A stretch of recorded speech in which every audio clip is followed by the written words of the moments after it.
All right, what's happening, guys? Welcome back to the YouTube channel. My name is Adam, also known as the Plant Power Coach. Today, I am joined by Neil. Neil, how are you doing today, mate? Yes, very good, thank you. Yeah, I've been playing Thank you so bandy, much. so I feel pretty happy. Say that again. Sorry, I missed that. I've been out playing bandy today in Sweden, in my town. So it's like a sport. It's kind of like ice hockey, but it's more like football on a ice No with way. sticks. It's kind of like a mixture. Football on ice. That was actually going to be my next question. Like you're in Sweden, so what's it called? Bandy? Bandy, yeah. So they have like a stick, and it's actually a small ball with like football sized goals, a goalkeeper with a stick. I mean, I only just kind of came across it the last few weeks, but I've been playing it and I absolutely love it. Are there ice skates? Like, is that a thing? Yeah, ice skates, Okay. exactly. I thought you were just like slipping around all over the place. Okay, that makes sense. Yeah, so again, appreciate I appreciate your time today. So hopefully we can go through a few interesting things. You know, this YouTube channel has to do with essentially three core principles, fitness being one of them, as you can imagine, plant-based nutrition, which is obviously discussing a healthful way of eating, and of course, veganism, which is the philosophical belief to essentially leave animals alone. Before we dive into sort of those three components of this discussion, for anyone who doesn't really know you, can you give us a bit of an intro of who you are, what you do, and how we got here today? Yeah, no worries. So I'm from Scotland and from a very small town. In fact, like there's a small town, and then outside the small town is a just like a farm, and it's really out in the middle of nowhere. We had to run like 3 miles to our closest neighbor. And to be fair, I think that's how I started getting so fit in the first place. I really had to. We could have walked, but we just I don't know. We just decided to run, me and my brother. And then from there, I was always like racing people at school, uh, deliberately trying to run Sonic, was my favorite cartoon character.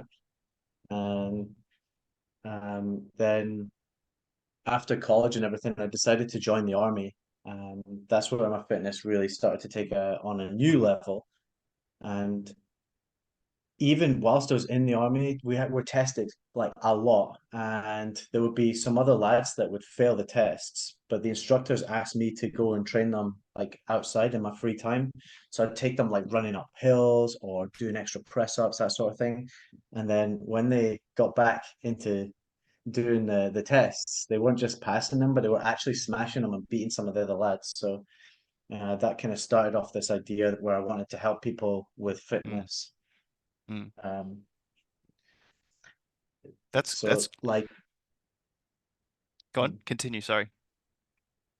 yeah, then after I got out of the army, there was like COVID came, not well, I mean it was a few years after that, but COVID came and I was kind of not doing anything at the time. So I decided to like sit down and ask what I'm here for, what is my purpose here on earth? It Mhm. was just a kind of a spiritual phase I was going through at the time, and I wanted to find out how I could be of most value to the people around me. And really, it came to me in this like flood of emotions and memories and times when I had helped people with their fitness. And it was just so clear. It was so obvious to me that that's what I Mm, had to do. That's what I'm here for. mm. Absolutely, I love And that, and that's I kind really of want. what's led us to here. Yeah, I want to ask some more questions in regards to sort of your time working in the military or working in the army, sorry, as well. As I mentioned, the three sort of components to this channel. First of all, I guess for anyone kind of watching as well, we do seem to have quite a few vegans subscribed. When was the first time you went vegan? How long ago? Yeah, with vegan was 7 years ago. I was driving a truck at the time. So after I came out of the army, I was driving a truck. And there was my friend just got in touch with me from a long time ago and Hmm. said that she was vegan. And she said, I was like, I was like, why are you vegan? Like, what are you doing? What a total waste. Mm, I can't have a meal unless it's got meat, eggs, cheese. I need to have all of that. Literally every single meal was like that. Breakfast was bacon. And she was like, "Well, have you seen the documentary Earthlings?" And I was like, "No." So she said, "Watch Earthlings, then watch Forks Over Knives, and then watch What the Health." She literally said it Mm, like that. So I watched it in that order, and even like just into, I think about what must have been about 20 minutes of Earthlings, I was like, "This is insane. I've mm, never seen anything like this. I don't want to just stop eating animals. I want to do something to help them.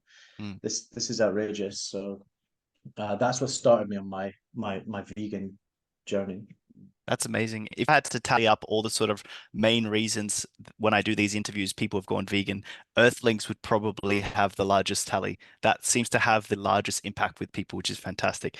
Um, Outside of veganism, obviously we have fitness, like so exercise wise and nutrition wise. I'm assuming everything from having to run from your first town to the other town and then joining the army and then your fitness now. What does your fitness look like right now? What's your training and what do your eating habits look like right now? And what's your sort of philosophy on the two in regards to, I guess, sharing that information with your clients and people who want to work with you? Well, my training right now is predominantly just resistance training. I've been doing a push-pull legs type system for a long time now, and recently I did the Plant Power Challenge with Nimai Delgado, and that was like a push-pull legs hybrid. So it's really nice. It was like push, then arms and shoulders, then rest day, then it was pull, then full body, then legs. Super nice. Push pull legs with a hybrid with a full body and arms and shoulders. Hmm. Amazing. And oh, it's so good. It's really fun. I think it's just like a great way to train because you feel like you're getting everything all the time. Mm. And I saw some good growth with that. I was tracking calories and eating, it was 3,200 calories by the end of it, and seeing some progress. So that's how I'm training right now. And I also encourage everyone to do resistance training. I think it's the base for all of our movement and fitness. That's what we should all be doing, some form of resistance training, and that's lifting weights in particular. So if you understand the principle of how the muscles work, just add in resistance to any movement that your body can do will increase your ability to move through life and allow you to live a more active lifestyle. That's why I train. That's why I do that types of resistance training, push pull legs. Amazing. Tell me more about the nutrition side. You said you got up to 3,200 calories. You said you were tracking your calories. Are you tracking your calories right now? Do you have any macro split breaks down, or is it a little bit more ad libitum where you're kind of eating freely? Yeah, I'm not tracking calories right now. I got a feel for how much I needed to eat to see progress during the 8 week challenge that I did.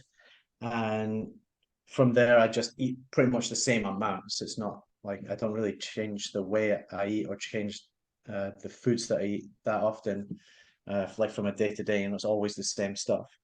Hmm. But recently, actually, I am trying something kind of different. It's with the book from Fiber Fueled with the Dr. Bolsevich, Yep. Dr. Beans. Yeah, he talks about the foods being high in histamine. And I have got like I started to get a bit of a rash on my face. So I was thinking maybe it could be something to do with that, like a swollen eye, like there's something weird going Mm, on. I can't really tell what it is. mm. I don't eat anything. I don't eat like I used to eat a lot of chocolate, but I've kind of stopped that just because of this low histamine diet. Yep. But I am pretty free with the way I eat, to be fair, There's a lot of apart great from that. doctors out there, and you also mentioned Nimai Delgado. I've actually met Nimai in person. I've done a gym workout with him, which was fantastic. And I've also finished watching, for anyone else watching this as well, a recent documentary called "You Are What You Eat." I'm not sure if you've seen it, um, but Nimai is in every episode. It's kind of like a, what do they call it when it's a series? Anyway, it was a great docu series. That's it, docu That's series where they break down, they get twins. and they put one on an omnivorous, healthy omnivorous diet and one on a healthy vegan diet. And I'm not going to spoil anything. Go watch it. But Nimai's in it as well, so it's great to see you've been working with the likes of the people that are doing the best in the sort of vegan fitness industry and the vegan fitness movement too. Um, I want to bring it back to the army as well. You said you were in the army, obviously. Were you vegan back then? And if so, how was that? No, I wasn't vegan then. No, that was 2010 until 2014, Yep, and I wasn't vegan. I was just eating whatever I wanted. yep. I've actually had Yeah, a it was. conversation with someone who they were in the army, they were vegan, and they seem to have an issue with getting enough calories. Do you think that would be the case, or was it at a point in your life where you weren't really too sure if that was even possible being vegan? Well, one of after I went vegan, I was like posting constantly. I was telling everyone like this isn't sick, so I was showing all this stuff, Yep. and I had a lot of these long debates with everyone on my Facebook, but I did have some nice kind of conversations with some of the lads that were still in. They were reaching out to me and saying like, "This is mental. You showed me what Earth like. You told us to watch Earthlings, and I did, and I want to go vegan." So they were asking me how they can do it, and it seems that it's totally possible to do it, and it's especially now they have like so when you go and exercise, you get these Yep. ration packs, and they you get some that are vegan, and I think it's just a case of swapping. I don't think that they'll be like, yeah, definitely make sure you get the vegan, but they do have ones for like halal, and they make sure that you get that if you're halal. So there could Mm, be scope for that. yep. Yeah, that's I'm I always don't think kind there's of a problem. Yeah, I'm always interested with like these kinds of things, like even taking it as further as hospitals. Like hospitals, ironically, don't seem to have a large plant-based or vegan option on the food aspect of things. So I'm always interested to see where situations like the army, like the hospital, where you might have limitations, how you kind of overcome those. But yeah, no, it was just in case we had anyone watching who is in the army or was thinking about going vegan and they're already part of the army. So let's move on to the next part, which is I guess for some people, I'm not sure if for yourself can be a little bit difficult, but you have a very unique channel and you've a very unique platform where you openly share aspects of your life which revolve around alcoholism and weed addiction. Before sort of without any sort of question specifically, could you tell us a little bit about that? Yeah, there was. So for my entire life from about 13 until I guess I was about 30, I've been addicted to smoking cannabis.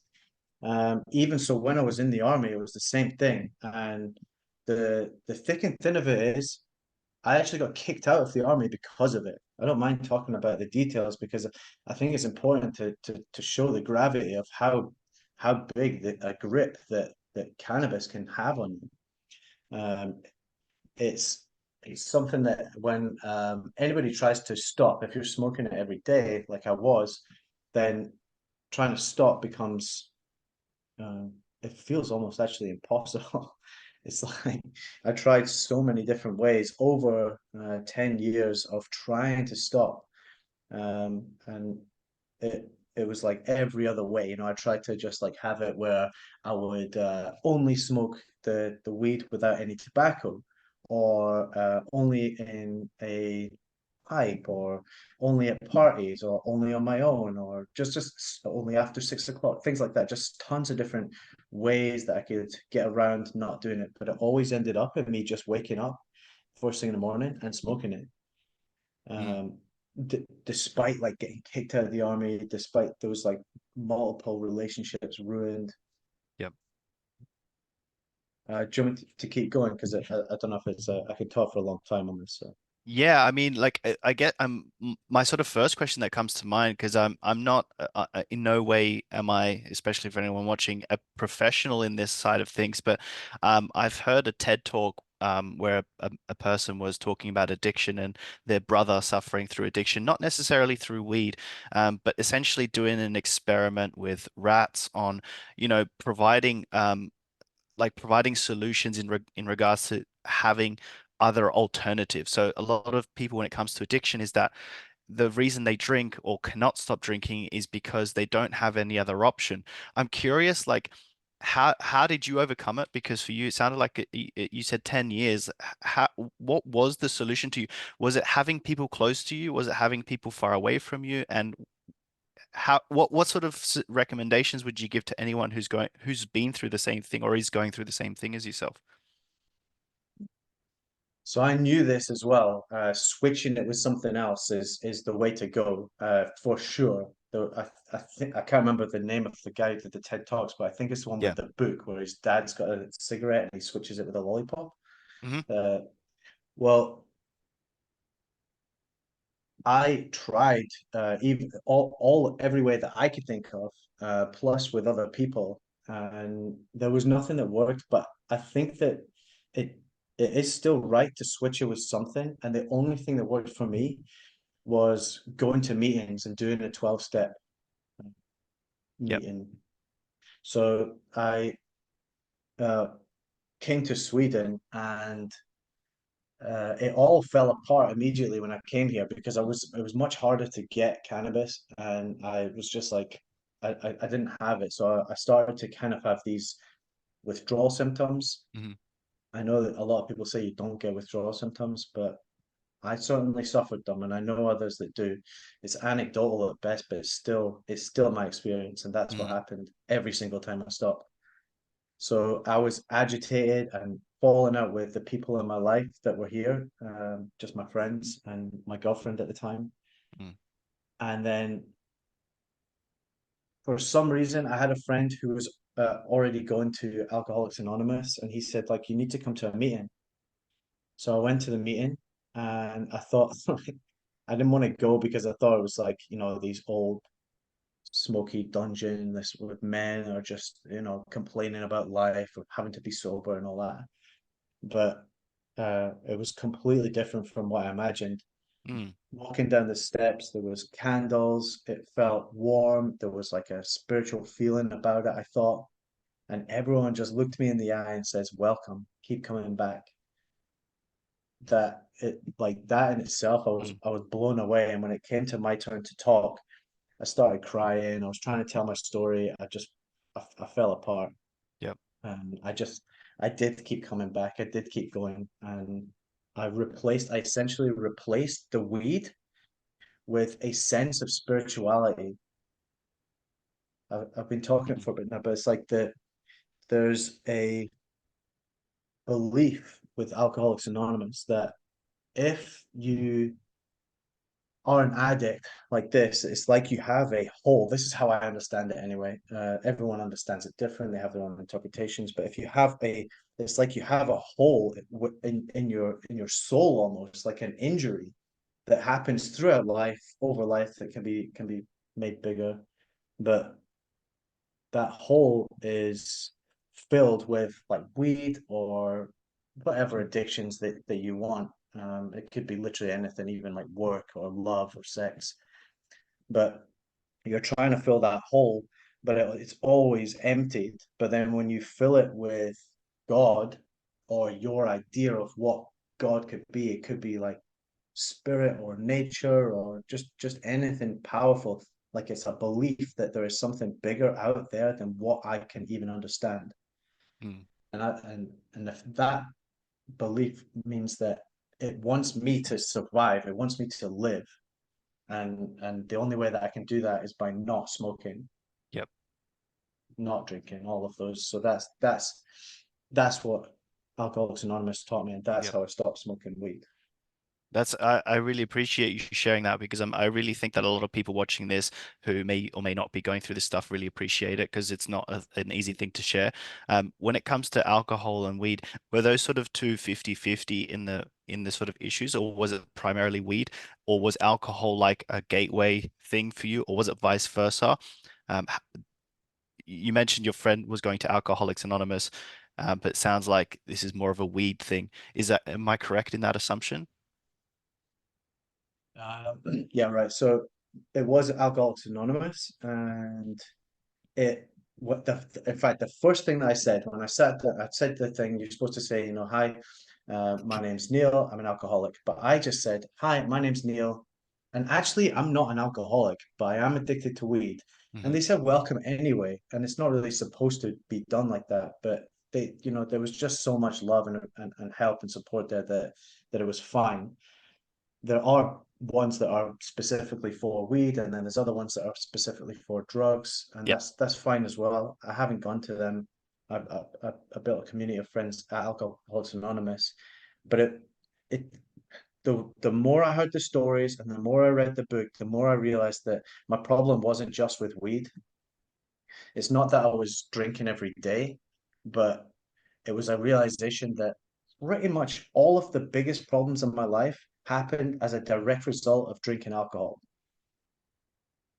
And so I first drank alcohol, then I drank weed, then I drank, all everything else.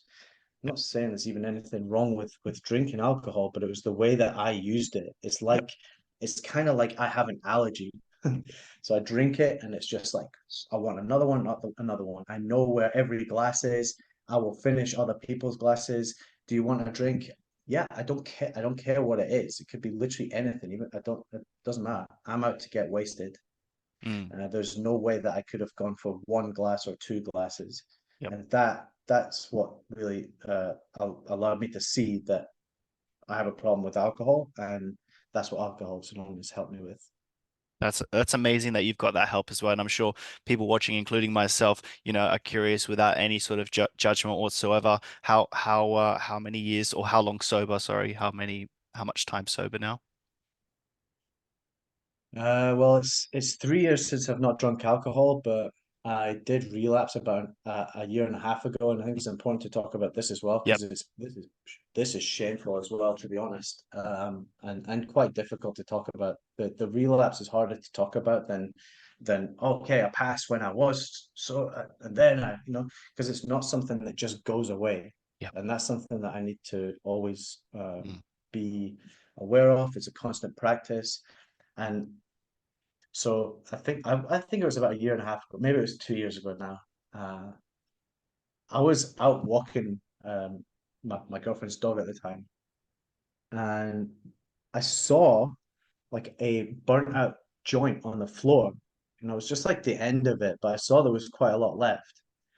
And I was like, you know, just like leave it, I just walk past it, it's fine. So I walked past it, got home, put the dog in, and then I remembered it and I ran out and grabbed it and yeah, I saved it for a while and then I smoked it. It was like burning a hole in my mind. I couldn't stop thinking about it. It's just a Mm. stupid piece of trash, like it's a burnt out joint, but I couldn't stop thinking about it. And so I smoked it. It was high, and then I was like, yeah, um, no, I went to some more meetings again and started Mm. to just go. There's online meetings at any time, so I could just go literally Yep. online on my tablet, Yeah. and That's, that helped me. I'm sober again now. Yeah, no, I appreciate you sharing with that as well. As I mentioned to you before, for what it's worth, we've only just met over Instagram, and we're having this interview in person for the first time. But I will have on the record that if you ever want to talk about it, if you ever want to, I assume that these meetings do great things, but I'm sure that there's other points of contacts, which also help along the way. So I'm always here for you, and I'm sure other people watching will have that same story. And again, appreciate you sharing that with us.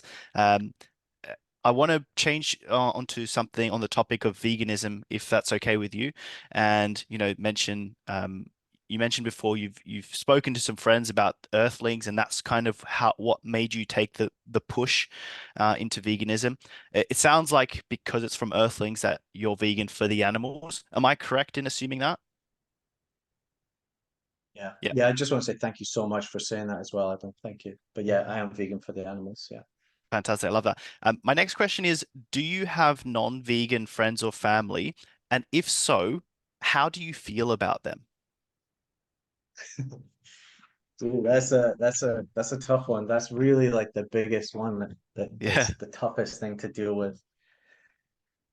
Yeah, I do have vegan friends, non-vegan friends. And I've even like so my fiance now is not she's vegan now, but her son isn't.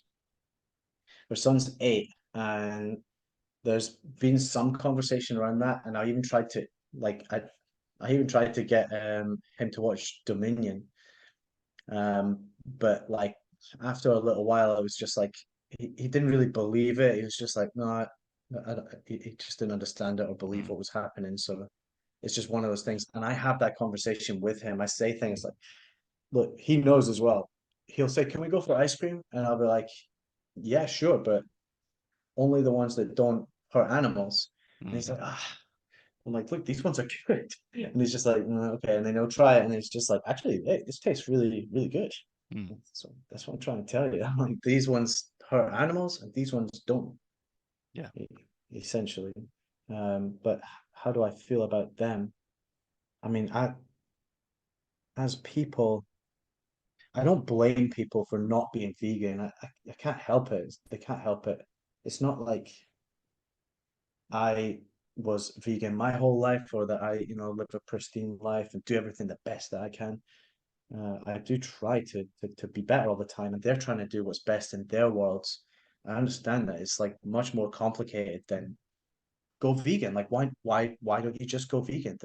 There is sometimes a lot more complicated relationships and twisting of their own community, their family. What would they think?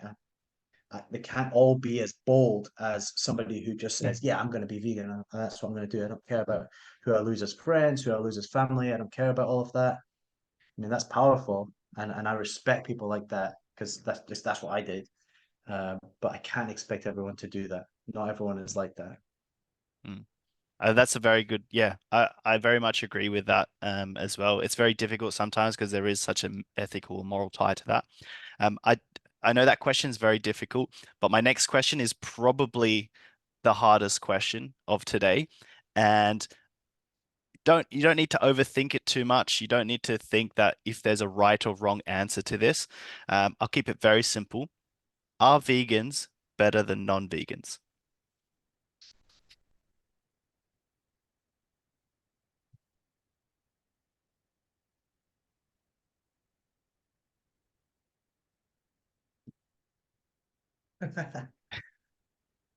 It feels like if I say that vegans are better than non-vegans, then it's like I believe that I am better than my non-vegan friends. Hmm. But I know that there are non-vegans who are very good. They're so good. Mm, I do not understand why some people are not vegan, not just in my friend groups, but like really, intelligent out there people like that. I just don't. I can't understand it, to be honest. It's like it's beyond my understanding, and to, I know that I hope it doesn't feel like a cop out, but I honestly don't know if vegans are yeah. better or not. I have no idea. It's a tough question. I would struggle a lot with that question. I would, I would add more, into the concept of like, do I think a non-racist is better than a racist person? That's kind of how I'm trying to think of it. But it's a very strange question. It's very difficult to answer. But I think you've kind of laid out a few things. And obviously you've got some things to think about, and the people watching are probably thinking about that question as well. Um, I have the last question before I leave you. If you traveled back in time to before you were vegan, how and what would you say to get you to go vegan sooner? What would you say to your younger self? That's a good one because actually on that I really don't think that it was because I watched Earthlings. I think it's because I've had many times chipped throughout my life that has just led me to that point Mm, where I felt strong enough to let go of my old self, that I was just ready and open to see that information and allow it to change my beliefs. So it was just like many things chipping away. My mum was vegetarian as when I was a kid growing up, so it wasn't like I didn't understand that you could be vegetarian. It was just a case of many things. mm. So if I could like come and whisper in my ear more things and allow myself to just like shed all of my pre-existing beliefs, then I would do that. I would just be there from day one. Even maybe tell my mum and dad. In Yeah. fact, that would be better. Get them to be vegan, and then they can help me to understand it better. I love that, taking it even a step further back and make it generational. And having those small chips, I think, is so important. People don't realize that it's not one thing that makes people go vegan necessarily. It's just a lot of things. I call them bubbles from bubble wrap. So eventually, all the bubbles from your bubble wrap is going to ruin your bubble blanket, and you're going to be exposed. So yeah, that's really helpful. I really enjoyed this conversation. For anyone who's watching, where can they find you? Do you have a website, your social media? I know we mentioned on Instagram. I'm going to put it all in the description, but just really quickly for the video, where can people find you? Nice, yeah. So I'm Hare PT. You can see there. That's on Instagram, and I've also got the website, so it's harebearpt.com. I'm on Facebook as well. It's Neil McGill. Feel free, just add me. You can chat, reach out as well if you're struggling with any of the addictions or with your family members or anything like that. Then I'm always Yep, happy to help and direct that way. Also with veganism, of course, and have spots on my clients list as well. So I'm happy to help out with any of those things. fantastic. Thank you, Adam. I just want to say thank you so much, by the way, that just take that opportunity. This has been really good. I, It's I powerful appreciate energy. it more than you, to be honest. Like this is such a great like conversation for me to have, and I really do appreciate you sharing it and being so open with us. I don't say anything lightly when it comes to saying that I'm here for you in any way, shape, or form. We don't have to do a recorded session for us to jump on a Zoom call, so let me know at any time. And thank you so much again. I'm going to put all your information below in the description. So again, for anyone watching, go check him out. Even if it's just a follow or subscribe or whatever, just go check it out because he's doing great stuff. Again, thank you, Adam, so much. Thanks, Neil. I'll leave it there and I'll speak to you in a second. Bye.